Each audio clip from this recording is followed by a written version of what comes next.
Hello ladies and gentlemen, once again this is Jeremy Smith. Thanks for all the feedback on my Sony A7R6 video.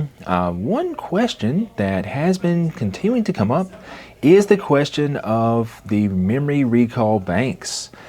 This camera has very different memory recalls compared to what we've seen in the past, so I figured I'd make a quick video to talk about that. As always, thanks to Bedford Camera and Video for allowing me to get my hands on all the latest cameras to try out. If you guys would like to purchase a camera, definitely check out their site and use my code at checkout, and that definitely helps to support the channel. Before we look at the A7R6 though, I actually wanted to look at the customization on some of the older Sony cameras. And basically, I finally see why a lot of folks are a little bit confused about the settings.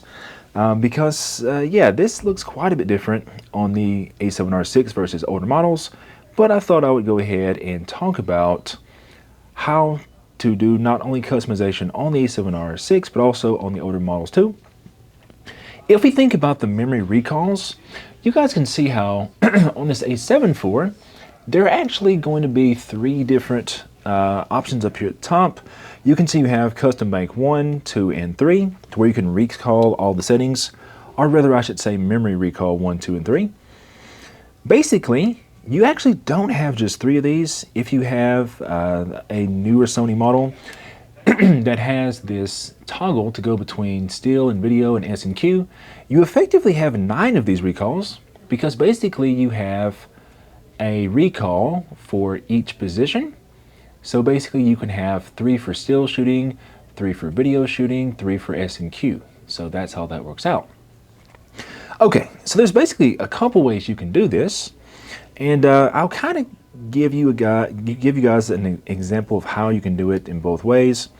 Whenever you go into your menu, you actually can go into your shooting menu, and once in the shooting menu, you can go to where it says shooting mode.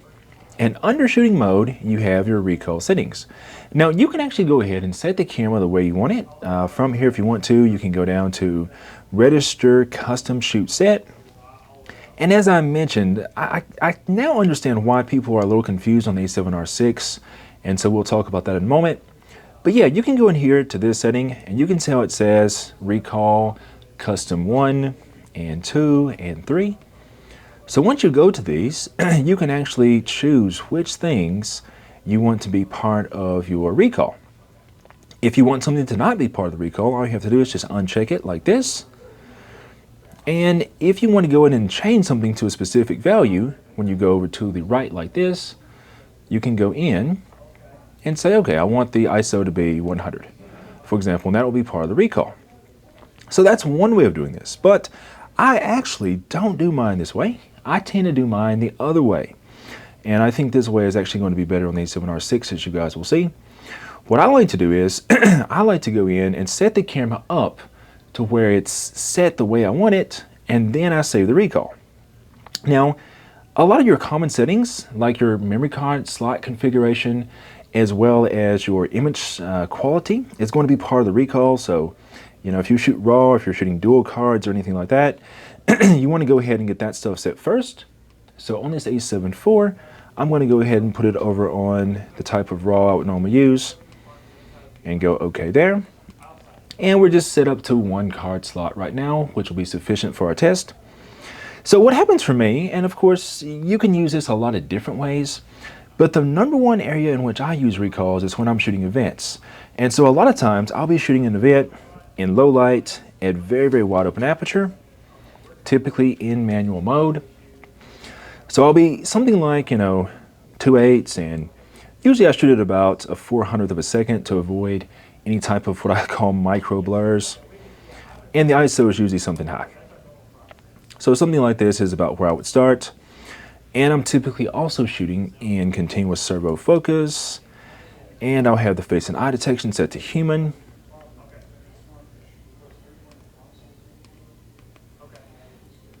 We'll have all these things set here too. Those changed whenever I got out of the recall. So we'll have this set, continuous focus, and usually my white balance is going to be on something like Kelvin. Now, why do I do this? Well, the reason why is because a lot of times at events, I find myself shooting available light, and then there may be some situations where someone suddenly comes up to me at the event and says, hey, can you get a photo of me and my friend here, or me and this group of people? And in those scenarios, I use flash. And so these settings are obviously not very conducive for flash photography. So basically, I'll have the camera set on something like this, you know, on manual mode. But whenever I go to my recall, I want to be able to pull up some flash-oriented settings. So I'm going to set this camera for some flash type settings, just to have an example. Okay, so normally I'd be at about 800. I'd be in AFS, and I'm going to be in something like a single servo focus mode like this. And for now, we'll just make the white balance flash. So now that I have these settings dialed in, I can go in and go to menu, and I'll change this too. So I've kind of deviated from my original settings to show you how I would be on when using flash. But I'm going to go into the menu, and I am going to go in, and I'm going to save these settings to custom recall. Now if I go in and go to my shooting menu, I can go to camera set memory, and now you have 1, 2, and 3 right here. So I'm going to have it on 1 like this, and as soon as I scroll down this list, it kind of gives me a summary. You can't change things here. This is something that people do get a bit thrown off on. If you want to actually change the settings before saving the recall, you'd have to go to that screen we were on before that says register custom shoot set. But in this instance, we've basically got the camera set how we want it already. So whenever we go to camera set memory, it's just going to give us a summary. We can choose 1, 2, or 3. And we've got everything saved here that basically this is what the memory recall is going to get saved as. And if we're good with everything, we can just hit the circle here to go to OK. And now it's going to be registered. So now, whenever I'm shooting my event, and I'll go back to those more low light centric settings. I should say low light, no flash centric settings. All right, so we've got that. I'd be on AFC. Oftentimes I'll be on something like tracking medium. Okay, so we're there. So now I'm happily shooting at my events, and I'm shooting with no flash and everything, and then someone says, hey, get a quick shot of us. I can come over and I can turn my flash on. That is imaginary right now. And I can go over to memory recall 1 and see there's my settings. So we've got 7.1, 125th of a second, f8, etc. And I can take that photo. Then I can turn my flash off. I can go back to manual, and you can see we're right back to where we started. So that's how I use the recalls. But you can see how you could do this for many different things. If we take a look at the A7R6, it's a little bit different. It doesn't have the same things on its top dial up here. The A7IV, it's set up to where you have 1, 2, and 3 up top here, as you guys can see. On the A7R6, it looks entirely different. Sony, they did something a little different here. We have 1 and 2. We'll get a bit closer shot there. So we have 1 and 2 up here on the dial, but then we just have this particular spot on the dial that's just a little asterisk there. And so that's how you can access 3 as well as all the other recalls, because this camera has 10 of them. So if you go in, and let's just say you have the camera set to some settings, I'm really not going to focus too much on what we set this one to. It doesn't really matter so much. You guys get the general idea of what's happening. Okay, so let's say we have it set to some group of settings. If we want to save these, I think a lot of people are getting thrown off because they went into the menu and they went in to that option we just went to, which is under the shooting menu and then shooting mode. And they went over here to where it says register custom shoot set. And if you do this, you can notice how there's just 1, 2, and 3 there. And I think that's where people were getting thrown off. They couldn't figure out how to change the rest of the options. They couldn't figure out where 4 through 10 were.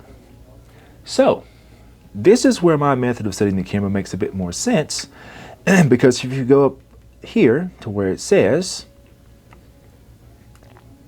camera set memory, just like we did on the A7 IV, then you have the summary again, just like on the A7 IV. But as soon as we hit the circle button now and go to OK, it does do a couple different things. Number one, it gives us an option to name this if we want to. So you could name this macro or sports or events, flash, or whatever you wanted to name it. For now, I'm going to just leave it as MR and go to OK. But look at that. Now you guys can see that you have all of those options. So now you can get through all 10 of these. Now, if you go in here and you choose, say, for example, memory recall 2, right? We do this, hit OK. It's just like on the older Sony bodies. If you go over here, you can just toggle this guy over to 2, and it'll do its thing. No big deal. All is well. Very easy, right? But if you need to go to one of the other ones, I'm going to go in and do this. I'm going to put this on some weird settings. I will put this over on, I'll put it on this, and that's good. And if I go in here and save this one, if I go to menu and go to camera set memory here, okay, same summary screen, okay, no custom title in this case, okay again.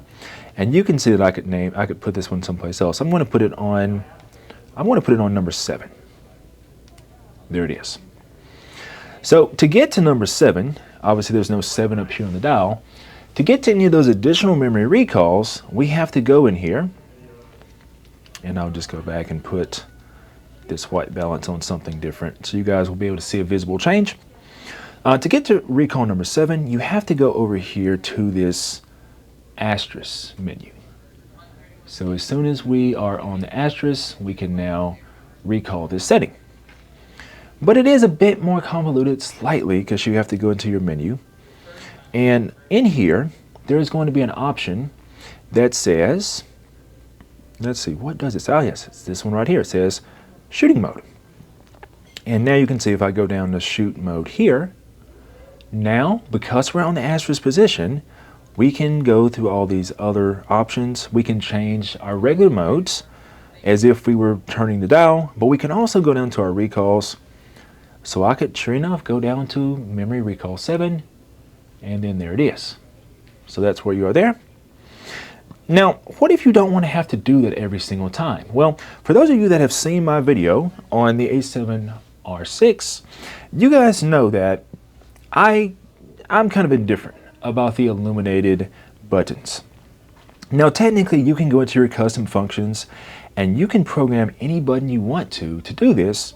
But since I will literally never use the illuminated button function, I figured I would program this illuminated button to be my mode. So if we have this mode dial over on the asterisk, if I press that illumination button, look what it does. It brings up this. It brings me to a shortcut where I can change my modes. So now I can actually go in here and quickly go to whatever memory recall I want to go to, and it's very, very easy. So that's what I've done here. To do that, I went into the menu, I went over to the setup, into operation customize, and the custom key / dial settings for still photos. Okay. One thing that's interesting too is you can find the option for the button you want to change, but on Sony now, if you just press the button, it'll also just take you straight there immediately. So if I press that button, boom, takes me right there. And you can see that I have now customized this to be the shoot mode instead of the illumination. So that's how that works out. I will keep on playing with these settings, but so far so good.